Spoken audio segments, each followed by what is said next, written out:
Good morning, everyone. It's Lee Henson, President and Founder of AgileDad, and it's time for today's episode of the Daily Stand-Up. So without any further ado, let's get started. Today, I wanted to discuss with you an article that was sent to me regarding the 5 different types of value for product owners and for product managers with regard to their product backlog. Now, I have, as usual, a sham wow in the works for you, but wait, there's more. I'm going to expand those 5 values into 6. So you're going to hear about 6 values today. So here we go. The first value I want to talk to you about is called commercial value. Now, this is the most direct type of value. It should exist within every item of your backlog. It's determining, when all other things are kept equal, would the work result in net profit? Right, so this is the literal commercial value. So for example, an item generates commercial value when upon its delivery to customers pay to acquire it. Okay, yeah, there you go. That delivers commercial value. That means that someone is going to be purchasing. It's a pretty simple one, right? This is the one that most of us are familiar with. It could be paid downloadable content. It could be, and I think that this is just something you have to consider. So when you ask the question with a product goal in mind, how does this item increase our revenue or profit as a business? That is when you're going to have that answer. That is when you know it's delivering commercial value. So that's the easy one. Let's talk about a couple of more difficult ones. Let's go with efficiency value. So not all items on your backlog will generate revenue, but an item could save you time, right? It could influence profit indirectly by decreasing cost of productions, maintenance, or delivery. It's just work that simplifies, automates, reduces, or smoothens out something. It makes everything flow better. So when you start thinking about infrastructure and architecture, those are the kind of things that come to mind right away that provide efficiency value. It's going to give us a big win later. It's going to give us a big gain, right? These are items that improve your cost efficiency by spending less money for the same amount of value that's derived for stakeholders later. So that's efficiency value. Once again, not one that's pretty out there. If you change the code base that allowed you to run the background with fewer touches, well, then there you go. Fewer touch points. That's efficiency. Okay. So the next one's called market value. This is another one that everybody's going to look at me and say, I know, Captain Obvious. A product is only successful, or it's only as successful as the number of potential users and customers that are aware of it. Absolutely. You could have the best product in the world, but if no one knows you have the best product in the world, no one's ever going to come to it. So much like we do in all of our AgileDad training classes, we try to get all of our friends and fans and you, the AgileDad University Network, to tell other people about the value that we provide, because we feel like we provide a good market value.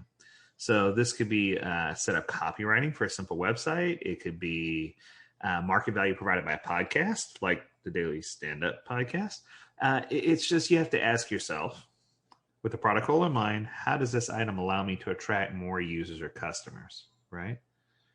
I forgot to do that with efficiency. With the efficiency one, the question should be, with the product goal in mind, how does this item save us money or time? So I think that's a good one. Okay, let's talk about customer value. Even when your product's generating revenue, has high cost efficiency, and is well known to users, it's still hard for it to be successful if customers don't stick around or switch to a competitor the first opportunity they get. So are you generating customer attention? Are you helping people stay within your product, right? It's stickiness, I guess, is the best way to describe it. How well are your customers going to stick to your product or service? The key question to ask here is, with the product goal in mind, how does this item increase the likelihood that a customer will continue to use our product and not switch off and use a competitor's? Good question. The next one is future value. There's inevitably going to be some work that your product just doesn't deliver any clear kind of value. There's something in there that it could cause problems or significant cost in the future. This is called, it could eliminate those, I should say. And this is called future value. So if you have something that it doesn't provide any value right now, but it's going to cause things to clear up later, you're delivering something now to take care of debt later. So a reduction of technical debt is an example of this category. You want to make sure that you're constantly working and striving towards reducing debt whenever you can. For each of these items, the question is, with the product goal in mind, how does this item save us money or time in the future?